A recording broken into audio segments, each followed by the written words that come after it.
So another one that that I like, another one that I like is the idea that time is entirely relative. So the only thing that is consistent in the universe is the order of events. So if I punch Johnny in the face, Johnny's face gets messed up because I punched him in the face. But it's impossible in physics and seems to be consistent in the real world that Johnny's face would get messed up before I punched him.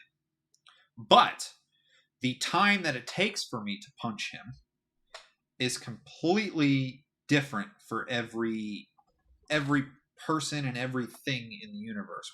We all experience the time that it takes for things to happen at different rates, and this is a proven fact. It's not. This is not something that is theoretical. This is something that we actually know to be true. It all started with Einstein, of course.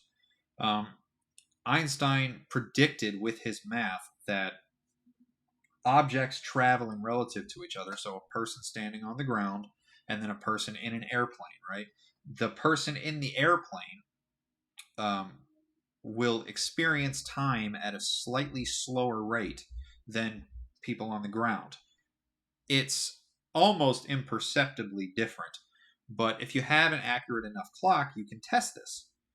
And it turns out that Einstein's equations predict a certain amount of drift if you put an atomic clock in a plane and another atomic clock on the ground and then fly the plane across the United States. The amount of time drift that you would get from that travel, according to Einstein's math, is measurable with an atomic clock. The two atomic clocks should stay perfectly consistent. They drift by like seconds for 60,000 years. I mean, it's like 1 second every like 60,000 years or some dumbass number with atomic clocks. They are ridiculously accurate. So any time drift at all from this trip would show up in the two clocks. And so they did the experiment. They put the atomic clock on the ground and then put another one in a plane. They synced them up and they put another one in a plane and they flew it across the country.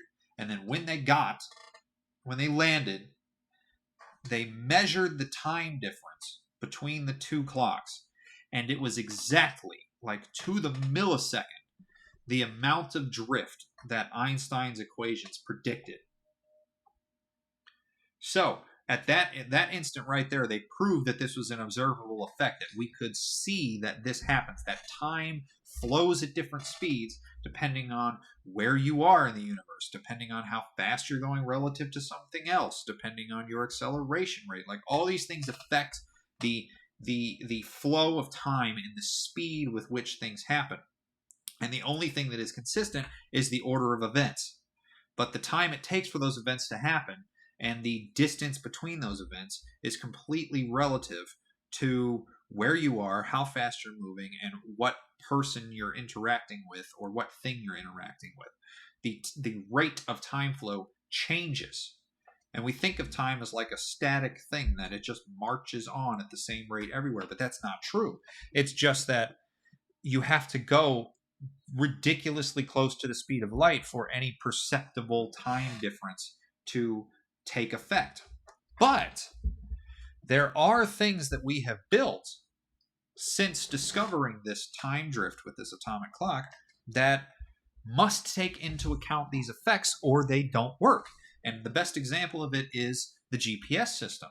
The GPS system will drift by 40 feet a day if you don't account for the fact that the satellite is higher in Earth's gravitational field and traveling really quickly across the sky.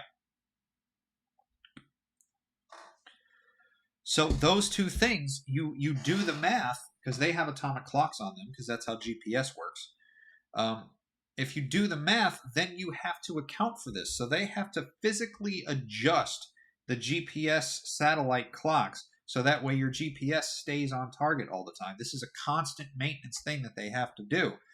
And you would think that once you set the clock and you launch the satellite up there, like if it only drifts by 1 second in like 60,000 years, like atomic clocks do, then you would essentially never have to adjust it, because the amount of drift is so minuscule over the 10-20 year lifespan of a GPS satellite, that why would you ever need to adjust it? But in fact, this time drift that Einstein predicts makes your GPS drift by 40 feet a day. So it needs to be constantly adjusted. Otherwise, none of our military equipment that uses GPS for targeting or guidance will work.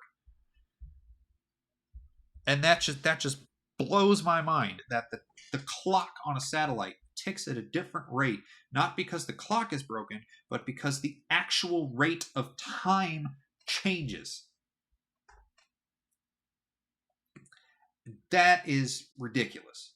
At least I think it is.